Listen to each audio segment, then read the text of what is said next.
bless you. તો જય માતાજી મિત્રો, સ્વાગત છે તમારું આજના એક નવા એડિટિંગ વિડીયોની અંદર। તો આજના વિડીયોની અંદર તમને આપણે નાના બાળકનું હેપી બર્થડેનું સ્ટેટસ છે તે બનાવતા શીખવાના છે। જે રીતના તમે આ ફોટો જોઈ રહ્યા છો આવું સ્ટેટસ તમને આપણે બનાવતા શીખવાના છે। તમારે જેના પણ ફોટા હોય તે એડ કરવાના છે અને આ રીતનું સ્ટેટસ છે તે બની જશે। તો સૌથી પહેલાં તમારે ફોટા ચેન્જ કરવાના રહેશે। તો કઈ રીતે ચેન્જ કરવાના છે તે આપણે તમને અહીંયાથી શીખવી દઈએ। સૌથી પહેલાં નીચે પ્લસનું આઇકન આપ્યું છે, આ પ્લસના આઇકન પર ક્લિક કરી દેવાનું છે। અહીંયાથી તમારી મીડિયા પર આવી જશે। મીડિયા પર આવીને મિત્રો તમારે ફોટા લઈ લેવાના છે। તો સૌથી પહેલાં તમારે એવો ફોટો લેવાનો છે જેનું બેકગ્રાઉન્ડ રિમૂવ કરેલો હોય તેવો ફોટો તમારે લઈ લેવાનો છે। આપણી જોડે કંઈક આ રીતનો બેકગ્રાઉન્ડ રિમૂવ કરેલો ફોટો છે, આ ફોટાને અહીંયાથી એડ કરી દીધો છે। આ ફોટો એડ કર્યા બાદ અહીંયાથી તમારે આ જે વચ્ચે જગ્યા દેખાશે તે જગ્યા સેટ કરવાનું છે। નીચે મોવન ટ્રાન્સફરનું ઓપ્શન આપ્યું છે, ત્રીજા નંબરનું નીચે આઇકન આપ્યું છે। મિત્રો આ ત્રીજા નંબરના આઇકન પર ક્લિક કરીને ફોટાને નાનો મોટો તમે કરી શકો છો। તો અહીંયાથી આપણે ફોટોને સહેજ નાનો આજનો મોટો કરી દઈશું, બરાબર જે જગ્યાએ છે સેટ કરી દઈએ છીએ। મિત્રો આપણે આટલું કર્યા બાદ તમારે શું કરવાનું છે, અહીંયાથી તમારી જે ફોટો તમારો આ હોય તેને સાઈડમાં આ રીતે 3 લાઈન છે, આ 3 લાઈન છે તેના પર ક્લિક કરીને ફોટાને નીચે લાવી દેવા છે, જેથી કરીને આપણો ફોટો છે તે આ રીતે નીચે સેટ થઈ જાય। તો આ ફોટો તમારે આ જગ્યાએ સેટ કરી લેવાનો છે। આ રીતે ફોટો તમે સેટ કર્યા બાદ તમારો ફોટો આ રીતનું જે લખેલું ટેક્સ્ટ છે તેની નીચે જતો રહેશે।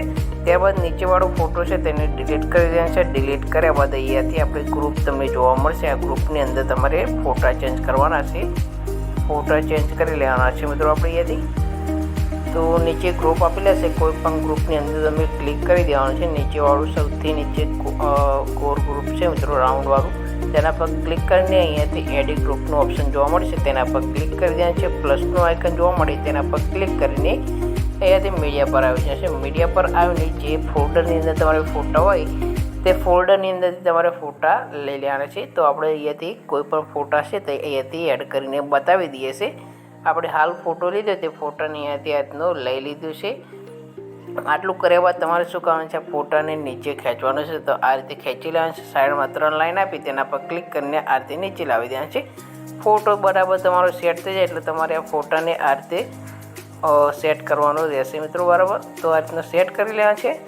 આટલું કર્યા બાદ તમે અહીંયાથી જોઈ શકો છો તમારો ફોટો કંઈક આ રીતનો જોવા મળી જશે। આ જ રીતે તમારું બીજું એક ગ્રુપ છે તેના પર ક્લિક કરીને બીજો ફોટો એડ કરવાનો છે। તો અહીંયાથી બીજો ફોટો આપણે એડ કરી દઈએ છીએ। હાલ તમે જે ફોટા છે તમારા જેનો પણ બચ્યો હોય તેના જુદા જુદા ફોટા એડ કરીને આ રીતનો ફોટો બનાવી શકો છો। આ બીજો ફોટો અહીંયાથી આપણે લઈ લીધો છે, અહીંયાથી આગળ ખેંચી લેવાનું છે। સાઈડમાં 3 લાઈન છે તેના પર ક્લિક કરીને ફોટાને નીચે લાવી દેવાનું છે। નીચે લાવીને ફોટાને તમારે બરાબર આજનો તમને યોગ્ય લાગે એ જગ્યાએ સેટ કરી લેવાનું છે।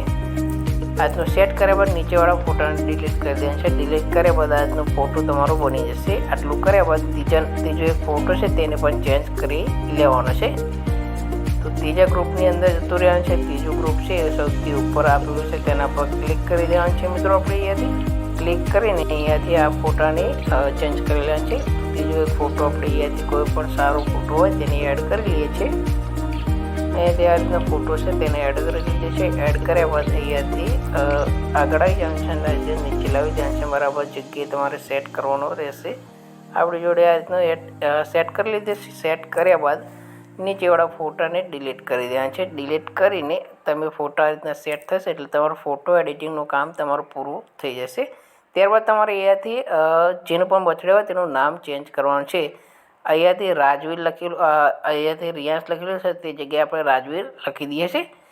તો અહીંયાથી આપણે રિયાંશ લખ્યું છે તે જગ્યાએ આપણે રાજવીર આ રીતનું લખી દઈએ છીએ। આ રીતનું રાજવીર લખ્યા બાદ નીચે બીજું એક રાજવીર લખેલું તમને રિયાંશ લખેલું જોવા મળે છે, તેના પર ક્લિક કરીને અહીંયાથી તમારે રાજવીર કરી નાખવાનું છે। જે પણ નામ હોય મિત્રો તમારે તે નામ કરવાનું રહેશે। તો આપણે અહીંયાથી રાજવીર કરી દીધું છે, જોઈ શકો છો નામ ચેન્જ થઈ ગયું છે અને આ રીતનું થઈ જશે। નીચે તમે નામ સુધારી શકો છો, યુટ્યુબ ટેલિગ્રામનું તમારું જે કંઈ નામ હોય તે। ફોટો એડિટિંગ થઈ જશે ત્યારબાદ અહીંયાથી શેરનું આઇકન છે તેના પર ક્લિક કરી દેવાનું છે। અહીંયાથી કરંટ ફ્રેમ લખેલું છે તેના પર ક્લિક કરીને એક્સપોર્ટ ઉપર ક્લિક કરવાનું છે। ક્લિક કર્યા બાદ તમારો ફોટો છે તે બની જશે અને એને એક્સપોર્ટ કરી લેવાનું છે। એક્સપોર્ટ કરીને અહીંયાથી સેવનું આઇકન છે તેના પર ક્લિક કરી દેવાનું છે। આટલું કર્યા બાદ આપણે બીજો એક પ્રોજેક્ટ આપેલો છે સોંગનો, તે પ્રોજેક્ટ તમારે લઈ લેવાનો છે. અહીંયાથી હાલ આપણે જે ફોટો બનાવ્યો હતો તે ફોટાને એડ કરવાનો છે. પ્લસનો આઇકન જોવા મળે તેના પર ક્લિક કરી દેવાનું છે. મીડિયા પર આવીને આપણે જે ફોટો બનાવ્યો હતો તે ફોટોને અહીંયાથી લઈ લેવાનો છે. તો આપણે અહીંયાથી આ ફોટો બનાવ્યો છે તેને અહીંયાથી એડ કરી લીધો છે. આટલું કર્યા બાદ તમારે શું કરવાનું છે, સોંગ પ્રમાણે ફોટાને ખેંચવાનું છે. સોંગના એન્ડમાં જતું રહે છે. ફોટા પર ક્લિક કરી દેવાનું છે. ક્લિક કર્યા બાદ નીચે આ રીતનું બીજા નંબરનું આઇકન દેખાય તેના પર ક્લિક કરીને આ રીતે ખેંચી લેવાનું છે. સાઈડમાં 3 લાઈન આપી તેના પર ક્લિક કરીને સૌથી નીચે ફોટાને ખેંચી લેવાનો રહેશે મિત્રો. તો નીચેવાળો ફોટો છે તેને આ રીતે ડિલીટ કરી દેવાનો છે.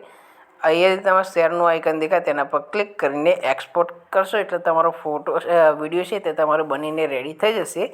તો આ રીતે તમે બર્થડેનો વિડીયો બનાવી શકો છો. વિડીયો તમને કેવું લાગ્યું કોમેન્ટ બોક્સની અંદર જરૂર જણાવજો. નવા એક વિડીયો સાથે મળીશું મિત્રો. ત્યાં સુધી જય માતાજી.